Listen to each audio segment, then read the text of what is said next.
नमस्कार, आपका स्वागत है सरल कास्ट में। दोस्तों, पिछले कुछ दिनों से एक खबर लगातार सुर्खियों में है। ये खबर या कहें ये घटना किसी फिल्मी कहानी से कम नहीं है। जी हाँ, ये मामला है पुणे के छत्रपति संभाजी नगर का, जहाँ के कल्याणी नगर जंक्शन पर एक तेज रफ्तार कार ने दो लोगों को टक्कर मार दी, दो बाइक सवार लोगों को टक्कर मारी, जिसके बाद उनकी दर्दनाक मौत हो गई। और इसके बाद लगातार इस पूरे घटनाक्रम ने एक फ़िल्मी एक तरीके से एंगल ले लिया, एक तरीके से फ़िल्म की जैसे कहानियों में हमने देखा है कि किस तरीके से चीज़ों के साथ छेड़छाड़ की जाती है, सबूतों के साथ, गवाहों के साथ और तमाम तरीके की चीज़ों के साथ जो छेड़छाड़ होती है, किस तरीके के पैसे के दम पर चीज़ों को बदल दिया जाता है। ये सारी कहानी जो है, कहीं न कहीं आपको इस घटना में, इस एक्सीडेंट वाले मामले में दिख जाएगी। आपको बता दूँ कि ये पूरा मामला 19 मई की अल्हड़ सुबह शुरू होता है, जब एक कहें एक रईसज़ादे और बिगड़ैल लड़के के पास एक पोर्शे कार है, जो रेस्टोरेंट से ऐसा बताया जाता है, आरोप लगाया जाता है कि अपने दोस्तों के साथ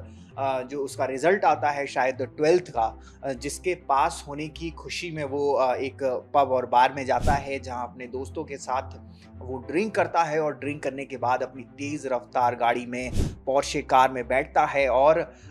जो कल्याणी नगर जंक्शन का इलाका है, वहाँ पर बेतहाशा स्पीड से वो अपनी कार को भगाता है और उसी की चपेट में आने से दो आईटी प्रोफेशनल्स,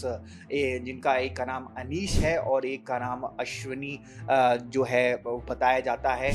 ये दो लोगों की इस घटना में दर्दनाक मौत हुई। इसके बाद वहाँ पर लगे सीसीटीवी कैमरे से और बाकी जो लोगों ने वहाँ मौजूद थे, उन्होंने कुछ लोगों ने उस लड़के को पकड़ा। जब पकड़ा और पुलिस को दिया तो पता चला कि ये एक बहुत बड़े बिल्डर का, एक बहुत बड़े रियल एस्टेट कंपनी के मालिक का लड़का है, जिसका नाम जिस रियल जो जिसके बाप का इसके बाप का नाम है विशाल अग्रवाल और इस लड़के का नाम है वेदांत अग्रवाल। ये 17 साल का है, एक माइनर है। अभी आगे-आगे जब चलेंगे तो हमें बहुत सारी ऐसी चीज़ें देखने को मिलेंगी, जहाँ पर आप ये जान कर के हैरान रह जाएँगे कि एक एक एक लड़के को बचाने के लिए कितने सारे षड्यंत्र जो हैं एक मामले में रचे जाते हैं। आपको बता दूँ कि सबसे पहले तो उस लड़के को जब वो यरवाड़ा जेल जो है वहाँ पर ले जाकर के उसकी जो फर्स्ट एफआईआर होती है, वो सुबह के टाइम होती है। फर्स्ट एफआईआर जो होती है वो सुबह के टाइम होती है। इसके बाद उस लड़के को करीब 8 बजे के करीब सुबह एफआईआर की जाती है। उसके बाद 11 बजे उसका ब्लड सैंपल लिया जाता है। एक साइंसो वहाँ पे जनरल हॉस्पिटल है, वहाँ पर लिया जाता है और जब ये ब्लड सैंपल लिया जाता है, उसके बाद जो वो जाँच के लिए जाता है, तो पता चलता है कि जो लड़की की ब्लड रिपोर्ट है, जो अल्कोहल की रिपोर्ट है, वो नेगेटिव आती है। तो काफ़ी लोग इस बात से हैरान थे, जिन लोगों ने रिपोर्ट्स देखी, जिन लोगों ने बाकी चीज़ देखी, वो इस बात से भी हैरान थे क्योंकि तब तक बहुत सारी चीज़ें सामने आ चुकी थी। उस लड़के का वो सीसीटीवी फुटेज भी सामने आ चुका था, जिसमें वो रेस्टोरेंट में बैठा हुआ है, पब और बार में बैठा हुआ दिख रहा है। उसके टेबल पर तमाम प्रकार की जो ड्रिंक्स हैं, जो दारू की बोतलें हैं, वो रखी हुई देखी जा सकती हैं। तमाम उसके जो दोस्त हैं, उन्हें दारू पीते हुए देखा जा सकता है, उसे भी पीते हुए देखा जा सकता है, ऐसा आरोप था। इसके बाद तमाम चीज़ें ये होती हैं और सब चौंक जाते हैं जब उसकी ब्लड सैंपल रिपोर्ट आती है। तभी से लोगों को ये अंदाज़ा हो गया था कि इस मामले में कहीं न कहीं अब पैसा चलने वाला है, ताकत चलने वाली है, रुतबा चलने वाला है। क्योंकि जिस तरीके से उस लड़के की नेगेटिव रिपोर्ट आई, उसके बाद जुवेनाइल जो कोर्ट था उसने उससे भी बड़ा मज़ाक किया। जुवेनाइल कोर्ट ने उस 17 साल के अपराधी को सिर्फ़ ये कह कर के बेल दे दी कि आप एक एक्सीडेंट के ऊपर एक एक ऐसे लिखिए, एक निबंध लिखिए और आप आज़ाद हो जाइए और आप फ्री हो जाइए। और साथ के साथ एक छोटी-सी सज़ा ये भी दी कि 14 दिन तक उसे एक किसी ट्रैफ़िक जो है सिग्नल पर या कहीं पर उनकी ट्रैफ़िक जो कर्मचारी होते हैं उनकी मदद करनी है। सिर्फ़ इन शर्तों पर उसे छोड़ दिया जाता है। इसके बाद जो उबाल है सोशल मीडिया पर, पूरे देश भर में ये उबाल एक तरीके से एक तरीके का गुस्सा फूट जाता है जनता के अंदर और वो जुडिशरी के ऊपर भी बहुत बड़ा सवाल खड़ा करते हैं। आनन-फानन में जो है महाराष्ट्र पुलिस या कहें पुणे की पुलिस जो है वो जागती है और फिर तुरंत इस मामले में तेज़ी आती है, चाहे वो डिप्टी सीएम कह लीजिए उनके बयान के बाद आती है, चाहे वो तमाम दूसरे लोगों के बयान के बाद इस मामले में तेज़ी आती है। इसके बाद क्या होता है कि जो लड़का होता है उसके पिता को गिरफ्तार कर लिया जाता है, विशाल अग्रवाल को गिरफ्तार कर लिया जाता है काफ़ी मशक्कत के बाद, क्योंकि इस मामले के बाद ऐसा बताया जाता है कि विशाल अग्रवाल, जो वेदांत अग्रवाल जो मुख्य आरोपी है उसका पिता है, वो फरार हो जाता है। तो काफ़ी मशक्कत के बाद उसे पकड़ा जाता है। उसे पकड़ने के बाद वेदांत अग्रवाल की, जिस लड़के ने वो पोर्शे कार उस रात वो चला रहा था, ऐसा आरोप है, उस लड़के का भी जो है, जो बेल है, वो कैंसल कर दी जाती है और उसे जुवेनाइल सेंटर भेज दिया जाता है, यानी कि बाल सुधार गृह भेज दिया जाता है। अब इसके बाद पुलिस ने एक और नया खुलासा किया कि जो लड़का है वेदांत अग्रवाल, जो 17 साल का आरोपी है इस मामले में, जो कि अभी माइनर है, उसके जो दादाजी हैं, उनका भी जो कनेक्शन है वो अंडरवर्ल्ड के छोटा राजन गैंग से बताया जाता है। जी हाँ, ऐसा बताया गया कि बहुत कई साल पहले उसके दादाजी ने एक किसी को अपने रास्ते से हटवाने के लिए कहिए या किसी को मरवाने के लिए सुपारी तक दे दी थी छोटा राजन गैंग को। तो ऐसा भी मामला उसके दादाजी के खिलाफ भी कई सारे मामले चल रहे हैं। अब ये तो हो गया एक एंगल। अब इसके बाद आते हैं कि आप देखिए कि पैसा और रुतबा कैसे काम करता है आज भी सिस्टम के अंदर।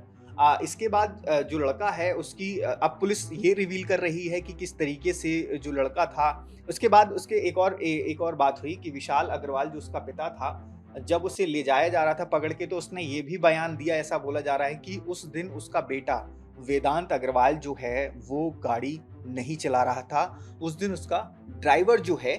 वो गाड़ी चला रहा था। ड्राइवर ने इस चीज से शायद इनकार भी कर दिया है, ड्राइवर का बयान अभी कहीं पर भी नहीं आया, लेकिन अब ड्राइवर का बयान आया है और उसने ये कहा है कि वेदांत अग्रवाल के दादाजी उसके परिवार को ये धमकी दे रहे हैं, उसे चुप रहने की धमकी दी जा रही है, वरना उसे मार दिया जाएगा या उसके परिवार को खत्म कर दिया जाएगा, ऐसी धमकियां मिल रही हैं कि उससे चुप रहने के लिए।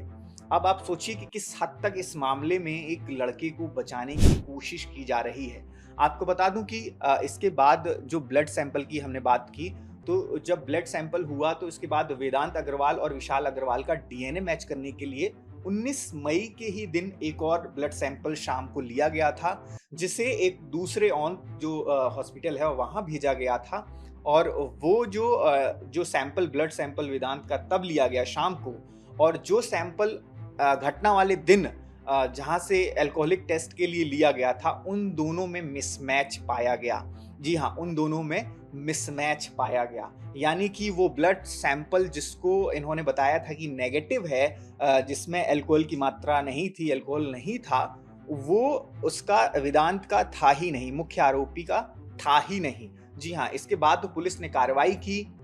जो सहसौन हॉस्पिटल, जनरल हॉस्पिटल है, वहां के 2 डॉक्टरों को गिरफ्तार किया गया, उनसे सख्ती से पूछताछ की गई। तो उन्होंने ये बात कबूली कि हमने उसका जो सैंपल है वो लिया था, लेकिन हमने उसका सैंपल लेकर के डस्टबिन में फेंक दिया था, और किसी और शख्स का जो सैंपल है, ब्लड सैंपल, उसको लेकर के हमने टेस्ट के लिए भेज दिया, जो कि बाद में नेगेटिव आया था। तो इस तरीके से आप सोचिए वहां पर उस लेवल पे किस तरीके से काम करने की या उस लड़के को बचाने की जो है वो कोशिश की गई थी। आपको बता दूं कि इसके बाद भी बहुत सारी एक तरीके से अनियमितताएं जो हैं वो बरती गई इस मामले में, जैसे कि एफआईआर को बड़ा लेट दर्ज किया गया, ब्लड सैंपल के लिए बहुत देरी की गई, क्योंकि ब्लड सैंपल मोस्टली बहुत जल्दी ही 1-2 घंटे के अंदर ही लेना होता है, क्योंकि उसके बाद जो असर है जिन चीज़ों का, जैसे अल्कोहल होगा तो वो उसका ब्लड में असर कम आएगा या फिर नेगेटिव में भी आ सकता है अगर आप बहुत ज़्यादा लेट मेडिकल टेस्ट कराएंगे तो। और इन सब चीज़ों को देखिए कि रात में ये मामला हुआ और 10-11 बजे, कहीं 10-12 घंटे के गैप पर एक तरीके से ब्लड टेस्ट किया गया, तो कहीं ना कहीं उसका भी असर जो है इस जो पूरे मामले को मैनिपुलेट करने के लिए किया गया। इस पूरी चीज़ों को पुलिस द्वारा कहिए, अस्पताल द्वारा कहिए, क्योंकि सबकी मिली भगत से ही ये सब हो रहा होगा, किसी एक के कारण ये ऐसा नहीं कह सकते कि सिर्फ हॉस्पिटल के डॉक्टर्स जिम्मेदार हैं या फिर सिर्फ पुलिस वाले जो शुरुआती जांच में शामिल थे वही जिम्मेदार हैं। इसमें नीचे से लेकर ऊपर तक सब शामिल थे, तभी कहीं ना कहीं पैसा घूम रहा था और पैसे के ही दम पर ये सारी चीज़ें बदलवाई जा रही थी। आपको बता दूं कि इसके बाद अब जो है कार्रवाई की गई है और ये भी पता लगाया जा रहा है कि जिसका सैंपल लिया गया था, जो नेगेटिव आया था, वो शख्स कौन था। ये भी इस मामले में जो है पता किया जा रहा है। एक बहुत बड़ा आप देखिए किस तरीके से नेक्सस काम करता है एक शख्स को बचाने के लिए, एक आरोपी को बचाने के लिए जिसने 2 लोगों को बुरी तरीके से कुचल करके मारा है। शुरू से लेकर एंड तक आप देखेंगे तो ये कहानी पूरी तरीके से आपको फ़िल्मी कहानी लगेगी और ऐसा लगेगा जैसे एक रईस बाप अपने बिगड़ैल बच्चे को बचाने के लिए हर हद को पार कर रहा है। हर हर उस चीज़ को इस्तेमाल कर रहा है पैसे के दम पर, जो कि न सिर्फ़ असंवैधानिक है, जो कि न सिर्फ़ अनैतिक है, बल्कि कहीं न कहीं ये मज़ाक भी है उन लोगों की मौत का जिन्होंने इस एक्सीडेंट में या कहें इस हादसे में अपनी जान गँवा दी। अश्विनी और जो अनीस हैं, उन दोनों ने इस हादसे में अपनी जान गँवाई। दोनों ही मध्य प्रदेश के रहने वाले थे, दोनों ही आईटी प्रोफ़ेशनल्स थे। आपको बता दूँ कि अनीस जो हैं, वो अपने घर के इकलौते रोटी कमाने वाले थे और जो अश्विनी हैं उनके माता-पिता की वो लाडली बेटी थी। तो कहीं न कहीं एक तरीके से 2 परिवारों का इतना बड़ा नुकसान करने के बाद एक शख्स को इस तरीके से बचाने की कोशिश की जा रही है, एक शख्स को इस तरीके से पूरी तरीके से सेव करने की कोशिश की जा रही है। लेकिन इस बार सोशल मीडिया इस पूरे मामले में बहुत हद तक एक बड़ा रोल प्ले करते हुए नज़र आया इंसाफ के लिए। तभी हम कहते हैं कि अगर सोशल मीडिया सही तरीके से इस्तेमाल किया जाए तो ऐसे मामलों में इंसाफ मिलता है और इस बार सोशल मीडिया ने अपनी ताकत दिखाई है और अब उन अपराधियों पर कार्रवाई हो रही है जिन्होंने ये घिनौना कृत्य किया और घिनौना कृत्य करने के बाद उसे छिपाने की भी पूरी कोशिश की गई। आपको ये खबर कैसी लगी हमें कमेंट सेक्शन में ज़रूर बताइएगा और इस तरीके की घटनाओं पर आपकी क्या प्रतिक्रिया रहती है वो भी हमें ज़रूर दीजिएगा।